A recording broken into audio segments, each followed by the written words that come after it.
장사하자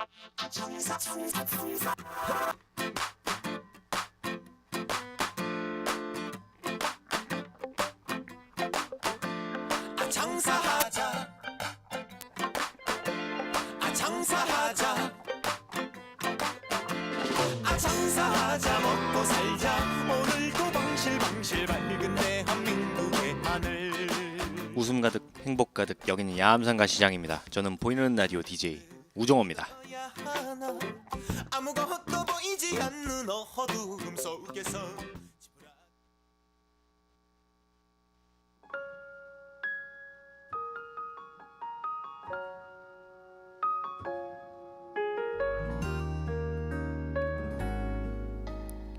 오늘 10월 4일 첫 노래로 이적의 깍지 듣고 오도록 하겠습니다.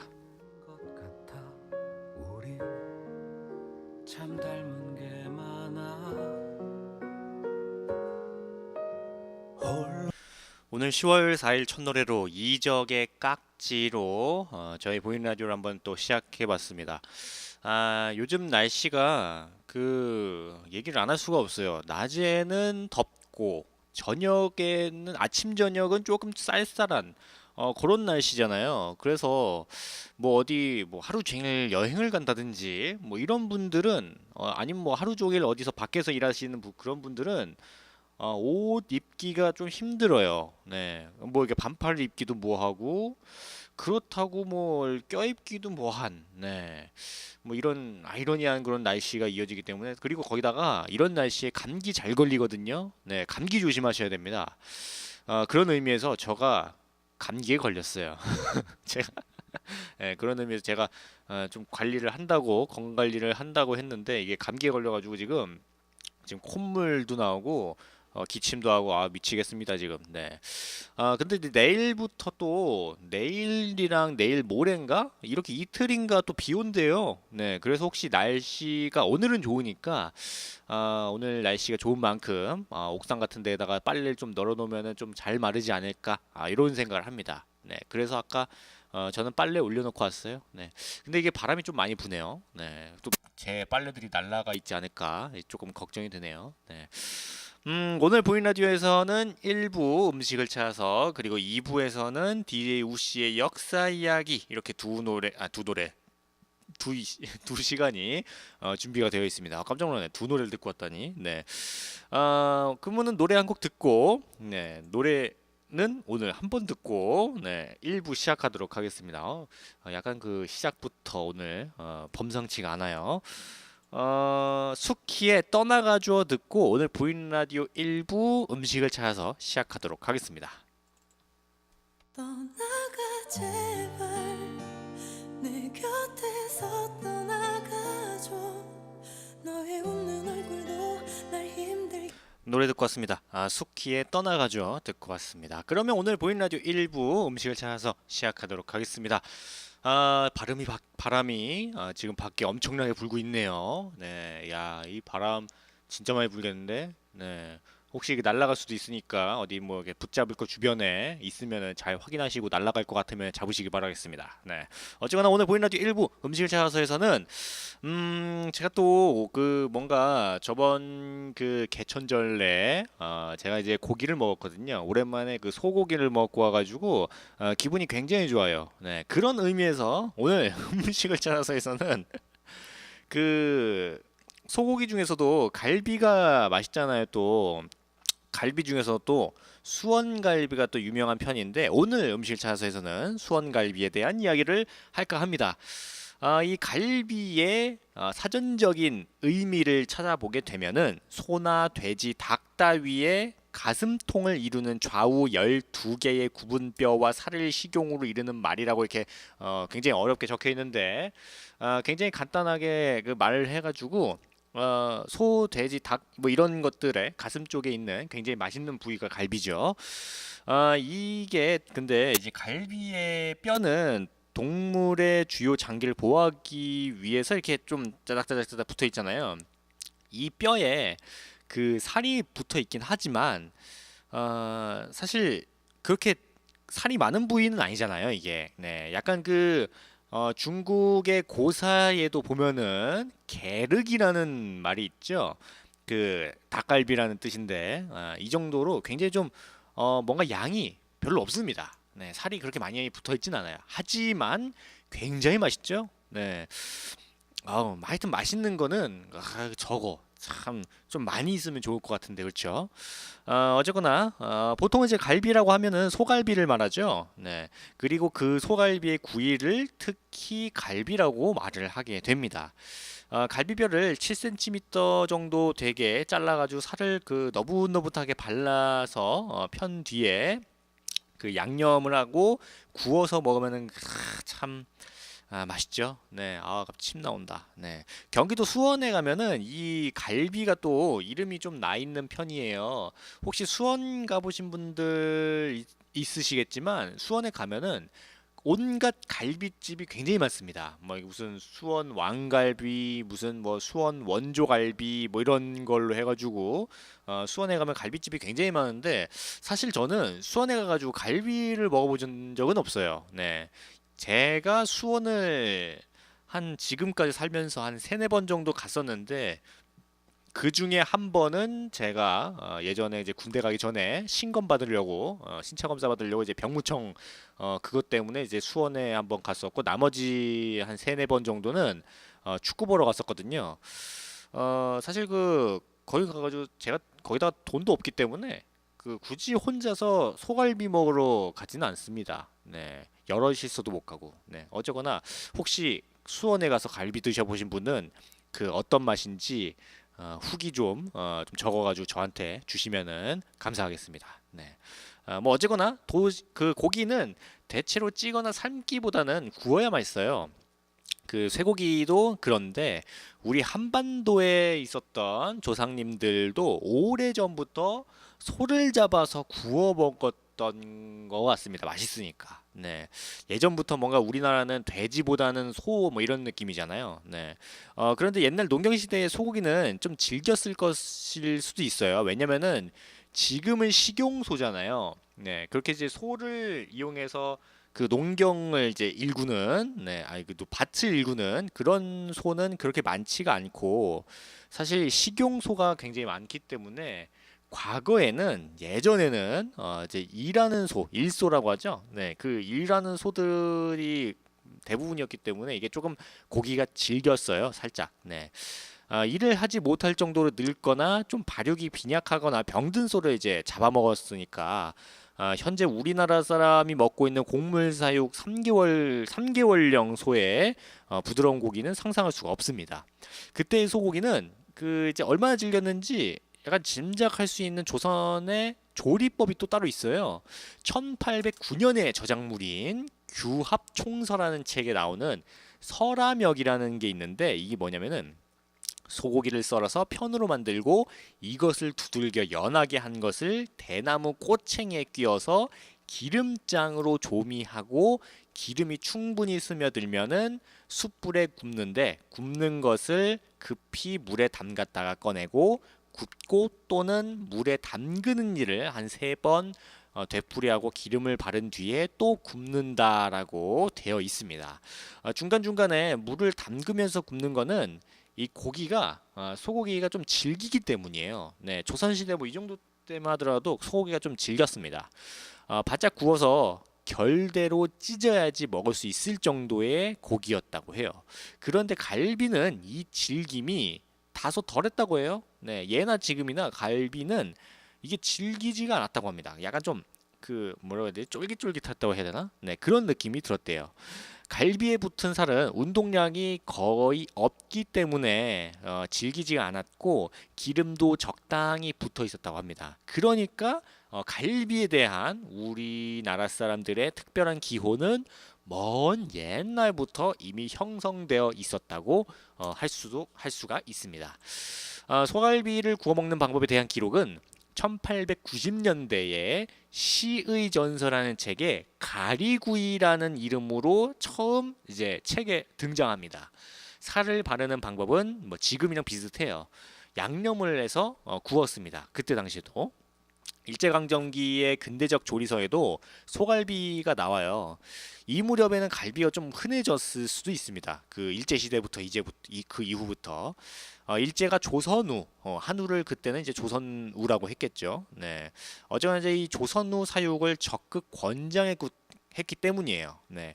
왜냐면은 일제가 그 어떤 그 전쟁을 많이 했잖아요. 그래가지고 밭을 많이 읽어가지고 논이나 이런 거 해가지고 쌀을 많이 먹을 걸 많이 만들었기 때문에 소를 그만큼 많이 좀 키워서 그 논이나 밭인데 이제 보내가지고 좀 많이 좀 키우는 네 뭐 그런 거기 때문에 그 당시에 우리나라 소가 많이 좀 그 길러졌다고 해요. 네 그만큼 이제 소고기가 많이 좀 대중화됐겠죠. 1930년대 자료를 보면은 소고기가 돼지고기보다 좀 싼 편입니다. 놀랍게도. 네. 이때의 갈비도 널리 팔렸는데 갈비 가격도 굉장히 좀 쌌어요. 그 당시에는 1930년 동아일보에 강릉 지역 음식 기록이 나와 있는데 국밥, 떡국, 비빔밥 같은 것들이 15전씩이었는데 갈비가 무려 5전이었습니다. 네. 그러니까 갈비 3개 먹을 그 돈이 국밥 한 그릇 돈이랑 같은 거예요. 네, 지금은 상상도 할 수가 없죠. 네, 지금 갈비 하나 먹으려고 하면은 갈비 1인분은 얼마인가? 갈비 1인분은 한 5, 6천 한가요? 네, 뭐 이렇게 갈비를 제가 직접 사 먹으려 댕겨보질 않아가지고 네, 잘 모르겠는데 한 5, 6천 하나? 네, 근데 뭐 국밥 같은 경우에는 한 5천 하죠 그것도? 네, 거의 뭐 비슷비슷해졌습니다. 지금은. 네. 그러면은 노래 한번 듣고 계속해서 이 수원 그 닭갈비가 이제 그냥 갈비, 수원 갈비에 대한 이야기를 하려고 하는데 혹시 저희 야암상가시장 보이는 라디오에서 듣고 싶은 노래라든지 아니면은 뭐 사연 있으시면 언제든지 주세요. 그리고 이제 뭐 소갈비 뭐 이런 거 드신 거라든지 아니면 만드는 법 뭐 이런 거 있으신 분들은 많이 좀 사연 주시면은 제가 읽어드리도록 하겠습니다. 그러면은 노래는 한수영의 10월의 어느 멋진 날에 그리고 데이브레이크의 우리 갑순이 이렇게 두 노래 듣고 오도록 하겠습니다.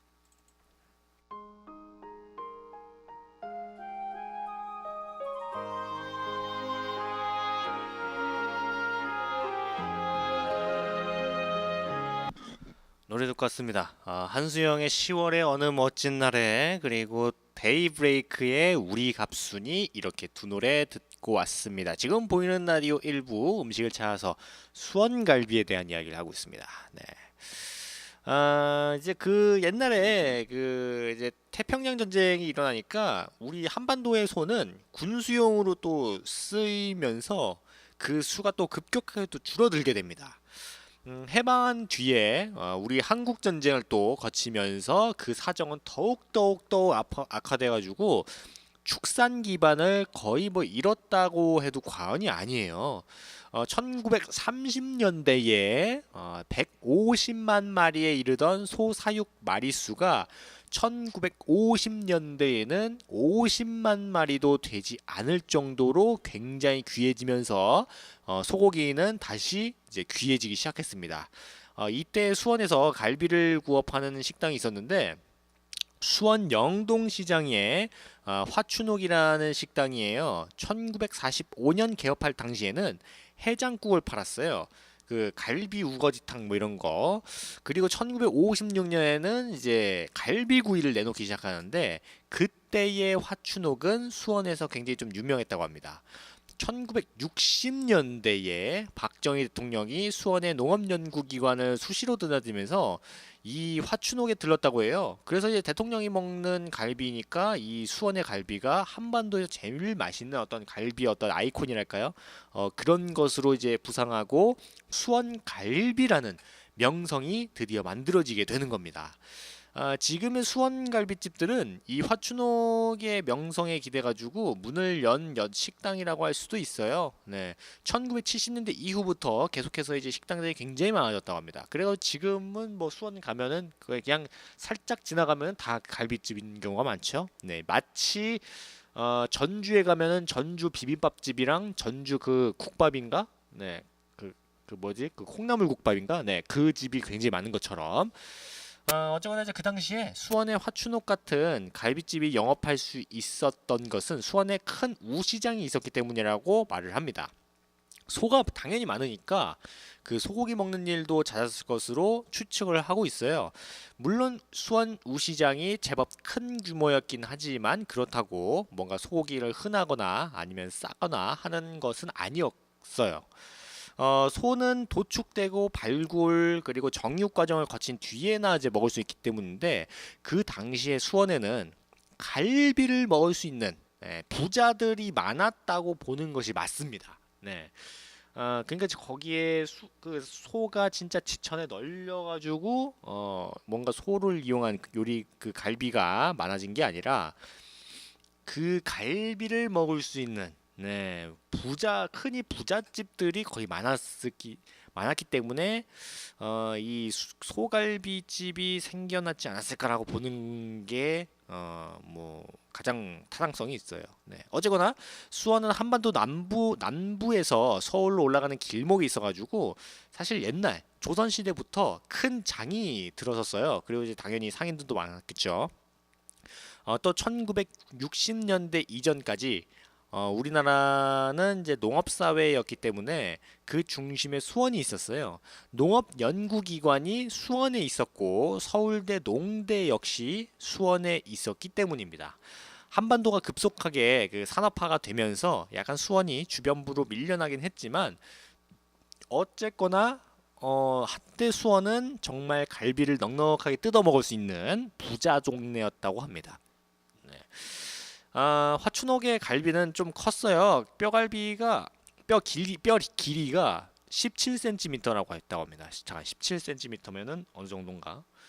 네, 17cm면은 제 손보다 좀 더 큰 뭐 그 정도인가? 네, 되게 크네요. 네. 살은 한쪽으로 이제 발랐는데 양념은 소금 간을 기본으로 했다고 합니다. 가게 앞에 커다란 화덕을 두었는데 그 화덕에서 갈비를 구워가지고 양재기에 담아내기도 했다고 합니다. 손님은 그 갈비를 손으로 뜯어 먹었죠. 사실 갈비는 손으로 뜯어 먹어야 제맛이에요. 그 이제 그 갈비집 가면은 갈비를 이렇게 짝짝짝짝 썰어가지고 이게 약간 펼쳐놓는 듯한 그렇게 이제 구워서 주는 것도 있는데 어디는 진짜 갈비에 그 그 살이 붙어 있는 채로 그냥 그 구워서 먹으라고 이렇게 주는 경우가 있거든요. 근데 그 갈비는 진짜 손을 딱 잡고 이빨로 그냥 질겅질겅 뜯어 먹어야지 그 이제 맛이 납니다. 네, 물론 이제 좀 이가 안 좋으신 분들은 그냥 잘라서 드시는 게 좋아요. 괜히 또 손을 뜯어 먹는 게 좋다더라 해가지고 손을 뜯어 먹어가지고 손으로 막 이렇게 손으로 잡고 이제 이빨로 막 뜯어 먹다가 이 나가면은 큰일 납니다. 그냥 그런 이 안 좋으신 분들은 그냥 잘라 드시는 게 좋아요. 네. 어쨌거나 이제 1970년대 들어서 수원에 여러 갈비집이 개업을 했는데 서울의 강남 개발 바람이 불면서 그 수원 갈비집 요리사들이 강남의 가든으로 이직을 하게 됩니다. 네. 왜냐면은 강남에 이제 개발 바람이 불면서 거기에 이제 부자들이 많이 들어가잖아요. 그러니까 역시 갈비 하면은 저 부자들의 어떤 음식 같은 느낌이잖아요. 네. 그래서 그 강남 쪽으로 이제 수원 갈비 요리사들이 많이 좀 그쪽으로 갑니다. 네. 이 시기에 갈비는 우리나라 대표 외식 메뉴가 됐어요. 뭔가 큰 어떤 뭐 누구 생신 뭐 이런 거 있으면은 막 그 갈비집에 가가지고 많이 좀 뭐 파티라고 할까요? 네, 잔치 뭐 이런 걸 많이 했었어요. 식당 앞에 큰 화덕이 사라지고 손님 식탁 위에 숯불 또는 가스불이 올라오게 되는데 이제는 갈비 길이가 지금은 또 7cm 정도로 좀 작아졌죠. 네, 살을 양옆으로 또 바르고 다이아몬드 모양의 칼집을 내는 방식이 유행을 하게 됩니다. 무엇보다도 소금 양념법이 사라지고 간장 양념법이 일반화되었어요. 1980년 화춘옥은 문을 닫았는데 2000년에 재개업했다가 다시 문을 닫고 2011년에 또다시 좀 신화춘옥이라고 다시 또 영업을 하고 있는데 잘 되고 있는지 모르겠네요. 네.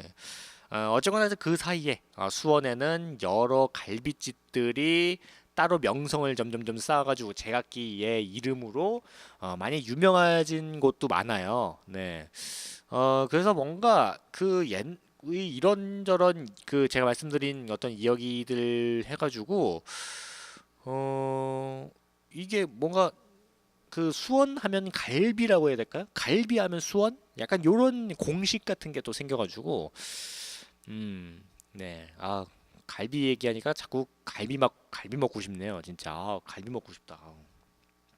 어, 예전에 그 제 친구 중에 하나가 그 갈비집 그 뭐였지 제 친구네 어머니께서 갈비집을 하셨거든요. 그래가지고 그 제가 중학교 때 이제 그 학교 끝나고 걔 이제 친구가 되게 아팠던 적이 있어요. 그래가지고 그 친구 제가 그 끌고 집에 데려다 준 적이 있거든요. 근데 이제 고맙다고 그 제 친구 어머니께서 갈비를 해주셨어요. 근데 진짜 맛있더라고. 제가 아직까지 그 맛을 잊을 수가 없어요. 네, 물론 한 몇 년 뒤에 그 갈비집이 이제 사라졌긴 했지만, 네, 어쨌거나 그때 그 갈비 맛은 네, 잊을 수가 없네요. 네. 뭔 얘기가 또 여기까지 왔는지 모르겠지만 어쨌거나 오늘 보이는 라디오 일부 음식을 찾아서 수원갈비에 대한 이야기를 해드렸는데 노래 저희 야암상가시장 노래교실 노래 듣고 잠시 후 2부에서 뵙도록 하는데 잠시 후 2부에서는 DJ 우씨의 역사 이야기 시간입니다. 이번 2부에서는 우리 뭔가 동아시아 역사상 최초의 국제전이라고 할 수 있는 어떠한 전투에 대한 이야기를 해드리도록 하겠습니다. 그럼 노래 한번 듣고 오도록 하겠습니다.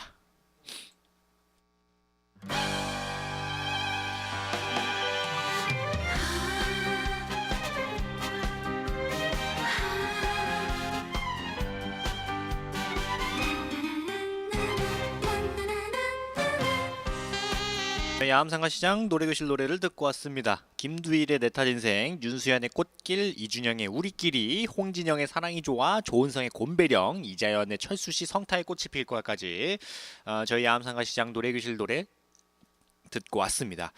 이번 2부 시간은 DJ 우씨의 역사 이야기 시간입니다. 네, 오늘은 네, 아까 잠깐 말씀드렸다시피 동아시아 사상 최초의 중국, 우리나라, 일본의 국제 전투였던 백강 전투에 대해서 이야기할까 합니다. 이 백강 전투가 어떤 거냐면은 서기 663년에 그 이제 고구려 신라 백제 그 시절 있죠? 네, 그 시절에 이제 신라가 고구려와 백제를 멸망시켰잖아요. 네, 그때 그 다 멸망시켰을 때 백제의 어떤 구원군이라고 할까요? 네, 그런 것으로 인해서 그 일본에서 이제 구원군을 파견했어요. 아주 굉장히 대규모의 병력을 파견해가지고 그 우리나라 백강 그러니까 이제 지금으로 치면은 어디지? 금강인가? 네, 금강하구 아마 금강하구일 거예요.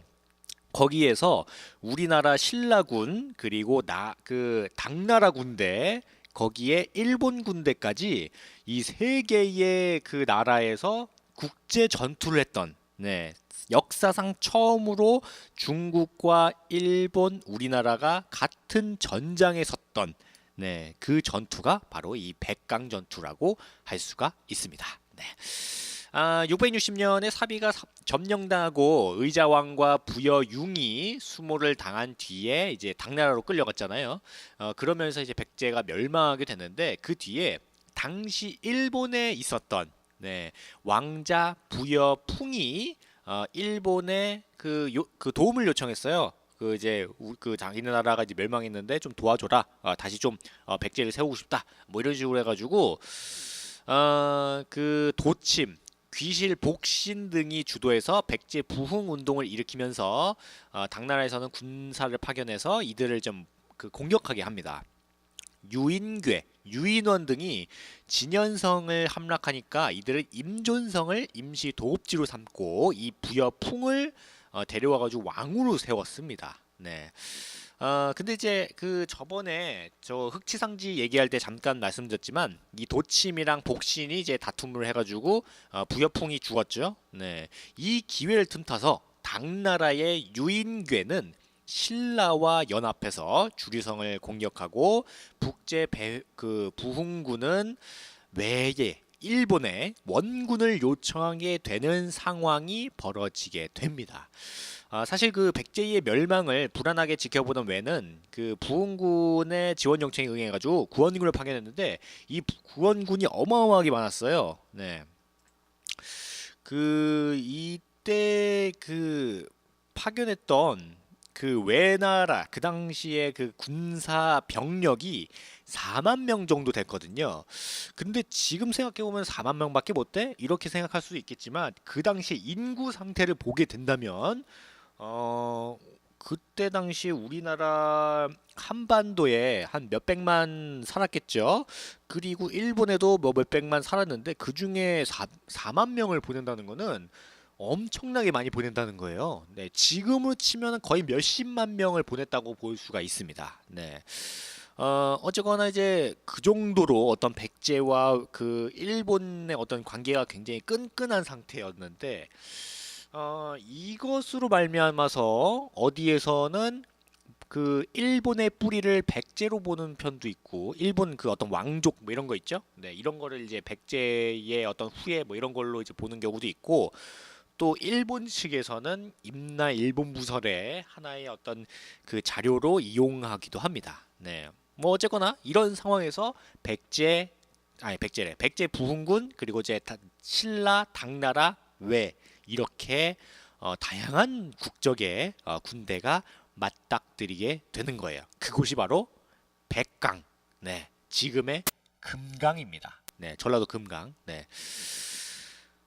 이 전투에 참여한 병력에 대해서는 사실 약간 좀 오해가 퍼져 있어요. 이 전투에 뭐 이렇게 당나라 13만 그리고 신라 5만 그리고 이제 백제의 부흥군은 5천 그리고 외나라가 이제 4만 명 정도 이제 싸웠다고 하는데 사실 요거는 그 사료마다 조금씩 다릅니다. 네, 워낙 좀 오래전 이게 1400년 전인 이야기잖아요, 이게. 그래가지고 어디서는 뭐 몇만 명, 어디서는 몇만 명, 뭐 이런 식으로 좀 다른데 대체적으로 당나라 군대가 한 10만 명, 13만 명 이 정도 되고 이제 신라군이 한 5만 명에서 뭐 한 3만 명 왔다 갔다 하고 백제는 뭐 거의 백제 부흥군은 뭐 한 2천 명에서 5천 명 그 사이. 그리고 외나라가 좀 근데 약간 특이한 게 외나라가 거의 4만 명, 5만 명. 네. 그러니까 아무리 못해도 4만 명을 보냈다라고 이제 거의 적혀 있는 게 많아요.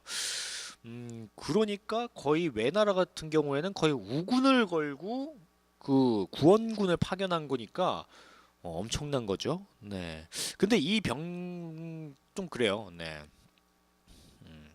네. 뭐 어쨌거나 그렇습니다. 네. 뭐 어쨌거나 이제 당나라 군대의 그 소정방, 네, 백제군을 멸망시켰던 당나라의 장수 소정방이 다시 당나라로 돌아가면서 현지의 유인계와 뭐 그 인사들을 이제 많이 좀 남겨놨는데 이게 뭐 좀 인간이 됐어요. 네, 그리고 이제 외나라 같은 경우에는 수군, 네, 그리고 뭐 이렇게 되게 어려운 말 써져 있는데, 네, 요거는 잘 모르겠고, 네. 뭐 어쨌거나 되게 많이 보냈습니다. 네. 그리고 신라 같은 경우에는 그 김유신을 비롯한 네, 신라의 장수들이 총출동하는 네, 신라군 주력 병력이 투입되었을 가능성이 굉장히 큽니다. 왜냐하면 김유신이라는 장군이 거기에 갔으니까. 네. 그리고 이제 백제 같은 경우에는 역시 여기도 이제 목숨을 걸었기 때문에 거의 뭐 총병력이 집결돼 있는 상태였어요. 네. 따라서 실제 전투에 그 뭐 진짜 참여했던 어떤 그 병력의 수는 정확하게 모르지만 한 20만 명 정도는 그 다 합쳐가지고 신라 그 백제 부흥군 일본 뭐 그 중국까지 당나라까지 다 합쳐가지고 한 20만 이상은 됐을지 않았을까. 이 정도로 굉장히 대규모의 전투였습니다. 네. 근데 이게 약간 좀 그 엄청난 그 규모였어요. 그 백제를 공격했을 때의 병력이 당나라가 한 13만 그리고 이제 신라가 5만 명이었거든요. 근데 이 백강 전투에서 투입된 병력의 수가 그 백제를 멸망했을 때의 병력과 맞먹습니다. 일치해요.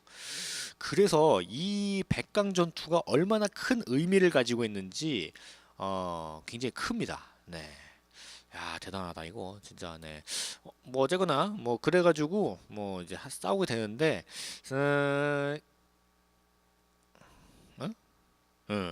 그래가지고 이제 이 백제가 그 멸망하기 직전 벌어진 마지막 전투를 그 수도였던 사비성 전투로 보는 경우가 있는데 어떤 연구학자들은 이 백강 전투가 백제의 마지막 전투였다고 보는 경우도 있어요. 네.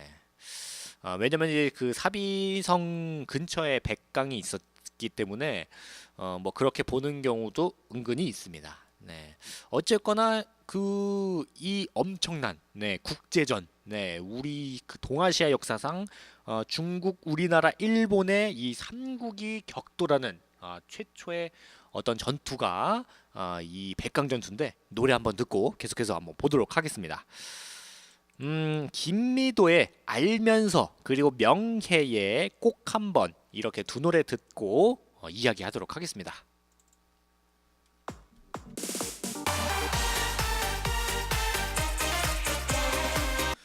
네, 노래 듣고 왔습니다. 김미도의 알면서 그리고 명예의 꼭 한번 이렇게 두 노래 듣고 왔습니다. 지금 보이는 라디오 2부 DJ 우씨의 역사 이야기 백강 전투에 대한 이야기를 하고 있습니다. 네. 뭐 어쨌거나 이제 그 실제 전투는 동원된 함선의 수로 봤을 때 그 백제와 그 외나라 연합군, 그 이제 백제와 외나라의 연합군의 병력이 나당연합군의 병력 숫자를 압도하고 있었죠. 네. 그리고 이제 물론 이 정도만 해도 상당한 대규모 전투임은 분명합니다. 네. 하지만 어떻게 봐도 백강 전투가 20만이 참가하는 엄청난 그 전투였는데 뭐 당연히 이 그 660년 백강 전투는 663년의 백강 전투와 이름도 같고 뭐 그렇기 때문에 뭐 그렇긴 하는데 뭐 어쨌거나 넘어가서 그 이 싸움이 사실 약간 좀 저평가되어 있어요. 네. 이게 이제 당나라, 신라, 백제, 외나라 이렇게 네 개국이 동시에 참여해서 굉장히 좀 그 흥미로운 전투인데 사실 우리나라 역사 교과서에서 이 백강 전투는 진짜 한 줄 나옵니다. 네. 그 뭐 663년 백강 전투에서 나당연합군과 백제 부흥군, 외나라 연합군이 싸웠는데 나당연합군이 이겼다. 뭐 이런 식으로 하고 끝나요. 네, 아무런 그런 얘기 내용 없이. 네, 그래서 너무 좀 그 이게 저평가되어 있는 게 아닌가. 뭔가 이 되게 흥미롭잖아요. 네, 그 옛날에 단지 백제를 위해서 자기네 나라의 어떤 웬만한 그 전투 병력을 다 끌고 모아가지고 도우러 왔던 그런 모습이었는데 이게 그냥 그 교과서 같은 데에는 뭐 한 줄도 안 되는 아주 짤막한 내용으로만 돼 있으니까 굉장히 안타깝죠. 이게 이제 나당연합군이 그 8월 13일 17일 663년 8월 17일에 한 발 앞서 백강에 도착해가지고 유리한 지점을 선점하게 됩니다. 그리고 27일에 백제 외 연합군이 도착했어요. 네, 그럼에도 이제 수적 우세를 믿고 진영을 제대로 갖추지도 않은 채 백제 외 연합군이 먼저 선제 공격을 가합니다. 결국에는 이제 나당연합군이 화공을 이용해서 백강 입구에서 백제 외 연합군과 싸워가지고 이제 모두 이기고 배 400여 척을 불살라질러 버리고 뭐 그랬었는데 그럼으로써 굉장히 약간 좀 허무하게 또 이제 나당연합군이 이기게 돼요. 사실 이게 조금 묻힌 이유 중에 하나가 되게 허무하게 끝났기 때문이에요.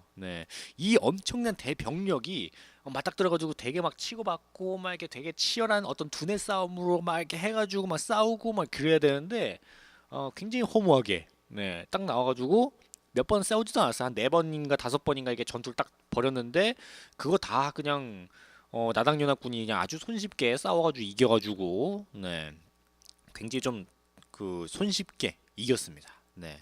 그래서 그런가? 근데 그 사실을 그 일본이 그 당시에는 굉장히 좀 어떻게 그 우리나라가 왜라고 해가지고 되게 좀 그 낮게 봤잖아요. 그 이유 중에 하나가 얘네들이 뭔가 그 어떤 전투 능력이라든지 이런 것들이 굉장히 좀 낮았기 때문이기도 해요.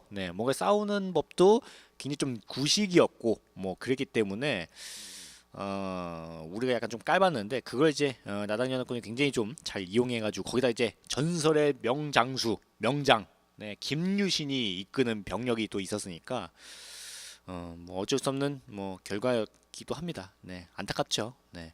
그리고 이제 이 전투로 인해서 부여풍의 세력은 거의 뭐 멸망하고 그 백제 부흥 운동은 여기서 끝났다고 봐도 무방해요. 네. 그리고 부여풍은 도망가가지고 고구려로 도망갑니다. 네. 물론 이제 갔다가도 그렇게 좀 좋은 모습은 보여주지만 어쨌거나 백제 부흥 운동의 끝을 알린 전투 중에 하나입니다. 그리고 백제와 외나라의 밀접한 관계를 보여주기도 하는 그런 겁니다. 이게 삼국시대에 일본에서 수만의 군대가 대한해협을 건너올 정도로 시대의 차이를 감안해 보게 된다면 그 뒤에 약 1000년 정도 뒤에 임진왜란에 비견될 정도로 굉장히 큰 규모의 전투였습니다. 네. 하지만 이제 아까 제가 말씀드렸다시피 우리나라 교과서에는 굉장히 짧게 적혀 있죠, 이게. 네. 근데 이제 좀 아이러니한 게 그 사실 우리나라 측면에서 보면은 신라도 우리나라고 백제도 우리나라잖아요. 그래서 어떻게 보면은 우리나라가 이기기도 했고 졌기도 한 그런 전투인데 굉장히 짧은 반면에 일본은 그렇게 무수하게 데리고 갔는데 굉장히 허무하게 몰살당한 그 어떻게 보면 치욕스러운 어떤 전투를 일본 교과서는 그나마 조금 더 길게 서술하고 있습니다. 네. 미디어에서는 삼국 통일 전쟁을 다루는 매체에서도 백제 부흥운동 부분은 별도로 그 이제 좀 중요하게 여기는 편이 아니어가지고 뭐 거의 뭐 대충 보는 대충 보고 고구려로 넘어가는 뭐 이런 게 있는데 조금 그 너무 그 저평가돼 있는 게 아닌가. 네, 거의 뭐 저평가도 아니지 거의 약간 무시당하는 듯한 느낌인데 좀 연구하시는 분들이 요거 좀 잘 해가지고 그 교과서에 좀 그나마 좀 한 줄이라도 더 길게 좀 써주면은 좀 좋지 않을까 싶습니다. 네, 그러면 여기서 노래 한번 더 듣고 오도록 하겠습니다. 임영웅의 미워요 듣고 오도록 하겠습니다.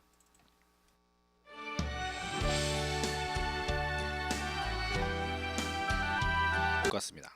임영웅의 미워요 듣고 왔습니다. 오늘 보이는 라디오에서는 일부 음식을 찾아서 갑자기 딸꾹질이 나오네요. 네, 수원 갈비에 대한 이야기를 해드렸고 2부에서는 DJ 우씨의 역사 이야기 그 역사상 최초의 중국, 일본, 우리나라의 삼국이 격돌했던 백강전투에 대한 이야기를 해드렸습니다. 오늘도 뭐 좀 그 열심히 또 해봤는데 어떠셨는지 모르겠어요. 오늘 날씨가 좀 괜찮고 바람도 좀 부니까 좀 이런 날씨에 저희 야암생활시장 찾아주셔서 정말 감사드리고 저희 보이는 라디오도 또 이쁘게 또 잘 들어주셔서 또 감사드립니다. 혹시 저희 야암생활시장 보이는 라디오에서 듣고 싶은 노래라든지 사연 있으시면 언제든지 주세요. 그러면 제가 마음껏 노래도 틀어드리고 사연도 읽어드리도록 하겠습니다. 내일 저녁 정도부터 비가 온다고 하니까 뭐 오늘은 비가 안 온대요. 네, 비 걱정하지 마시고 오늘은 뭐 이렇게 모임이라든지 뭐 이런 거 있으시면 오늘 마음껏 즐기시기 바라겠습니다. 그러면 저는 이쯤에서 또 물러나야 되는데 오늘 마지막 끝곡으로 임창정의 내가 저지른 사랑 들으면서 저는 오늘 또 슬쩍 물러나도록 하겠습니다. 저는 야암상가시장 보이는 라디오 DJ 우정호였고요. 오늘도 즐거운 하루, 행복한 하루 되시고 저는 내일 다시 찾아뵙도록 하겠습니다. 감사합니다. 내 소식이 들려오면 이제는 모른다고 해줘. 언제나 내 맘속에서 커져만 갔던 너를